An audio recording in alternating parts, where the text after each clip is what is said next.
Okay, Orlando Wilson, what I want to talk about in this short video is I want to tell a story. It relates to another video I done recently, reference close protection guys, bodyguards are scared of their own shadows. And in this story, I'll tell you, it's where somebody that I was working with, that I knew, lost credibility with me very, very quickly. And again, decent enough guy, but he went from being okay to, yeah, questionable. I was doing a job with this guy in Puerto Rico. He was Puerto Rican, martial artist, etc., etc. And we were in one area. We were training the police in a place called Mayagüez. Puerto Rico is a beautiful island, great food, very, very friendly people, very, very nice place, and nothing against Puerto Rico. Anyway, we were driving around, and this guy pointed out to me pizzeria, fast food place, and it was in a little bit of a hoodie area, a little bit of a barrier. This guy said to me, he's telling me a story like he was proud of it, of how one evening he was at that pizzeria and he got too afraid to leave, and he ended up having to call his friend in the police to come in the police car and pick him up and take him out of the pizzeria. He said no, he wasn't too afraid to go out. He ate his pizza there, and by the time, etc., etc., usual BS, his friend and his cop car was there with his fellow other cop, and they put him in the back of the police car and took him home. You know what this guy was trying to push to me?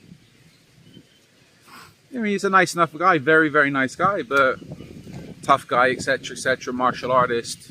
And now you're just telling me that you went to a fast food place, fast food joint in the hood, and you were too afraid to leave, so you had to call your buddy and the cops to come pick you up. Okay, don't come telling me you're a tough guy on one hand and then giving me stories like that, because, as I said, he lost all credibility very, very quickly. You know what, when I was young and dumb, if you told me not to go somewhere because it was dangerous, I'd be going there. And you know what, I'm sure there's a lot of guys, especially guys that were in the British military, old school British military, I'm not too sure what they're like today. I think today they're more worried about pronouns.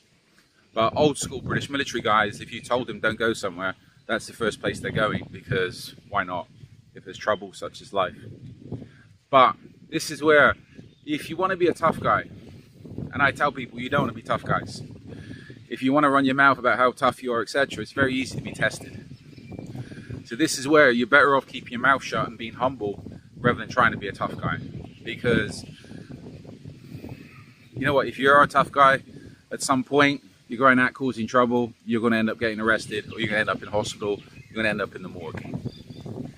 If you're pretending to be a tough guy and you're not a tough guy, it's not going to take very long for people to work out that as soon as you're tested, as soon as you're involved in a confrontation, and you act like a little bitch, that you're a little bitch and not a tough guy. So it's very much a case of you're better off keeping your mouth shut and being thought an idiot than opening your mouth and confirming it, right? So, little story, be humble. Anyway, in the meantime, follow me along on social media. I've got a lot more of these videos going up, a lot more stories, a lot more content to do with close protection, private investigations, kidnap and ransom, etc., etc. Also, I have an array of articles on my blogs, Risk Inc. blog and my personal blog, and I've got an array of books on Amazon that covers an array of things to do with the security industry, close protection, and crime fiction. So follow us along, and also we've got a podcast as well. So we've got a lot of stuff, a lot of content going up. So follow us along on social media. If you connect with me on social media, if you have any questions, feel free to reach out to us. In the meantime, be good, stay safe, and stay out of trouble.